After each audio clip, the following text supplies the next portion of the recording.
What a pleasure to have been asked to say something about the village of Simpsonbay. And I know, regardless to the time that I'm given, I could never do it justice because there's so much to tell about Simpsonbay and the history of Simpsonbay. The last time I had an opportunity to do a recording about Simpsonbay in Simpsonbay, it was at the location of the old cistern, as we call it, on the main road in Simpsonbay. That is a very significant part of Simpsonbay's history. The old cistern on the main road used to serve as the water reservoir for many, or in fact all, of the people of Simpsonbay and sometimes even outside of Simpsonbay. In fact, my mother was one of those persons who would actually draw water from the cistern and take it to the more affluent homes and families here in Simpsonbay.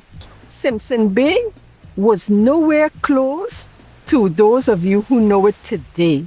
Simpsonbay was a very secluded and at some time during our history, isolated part of St. Martin. The lagoon is such a treasure, and nowadays even more so, but it was always a treasure for the people of Simpsonbay as well as St. Martin. And so again, what we see in the lagoon today is nowhere close to what it used to be. And yeah, there's some nostalgia there because it's in the lagoon where, of course, fishing used to take place, shrimping used to take place. I mean, so many different activities used to take place in the Simpsonbay Lagoon, and it was much, much closer to land, in fact, to the beach and the small strip of land in between was Simpsonbay than it is today.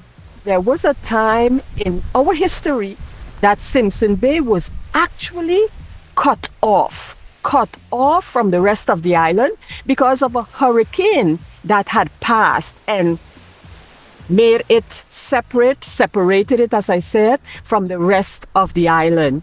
And so the history and the culture of Simpsonbay, especially before now, you saw that isolation still. There are some family names on Simpsonbay, and regardless to which one we carry now, I am sure in the ancestry you would see, let me use myself as an example.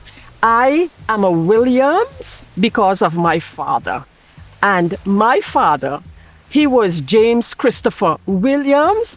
And for centuries, it was either James Christopher, Christopher James, Thomas Christopher, on and on. But the surname, the Williams, my grandmother was a Peterson and her mother a Hawley. So those names especially, but also the Flawns and some others are actually a very strong part of the history of Simpsonbay. I think knowing one's identity, not only as an islander, but also as a village person, knowing that identity makes you strong. So remember the legacy of this village, the fishing legacy, our marine legacy, the lagoon, and let us use those blocks as building blocks for the future of Simpsonbay and of St. Martin. I am Sarah Agatha Wescott, my married surname Williams, and I am proud to be part of this production, and I hope in a small way it encourages us to remember our history, because after all, again, remember, it is we own thing.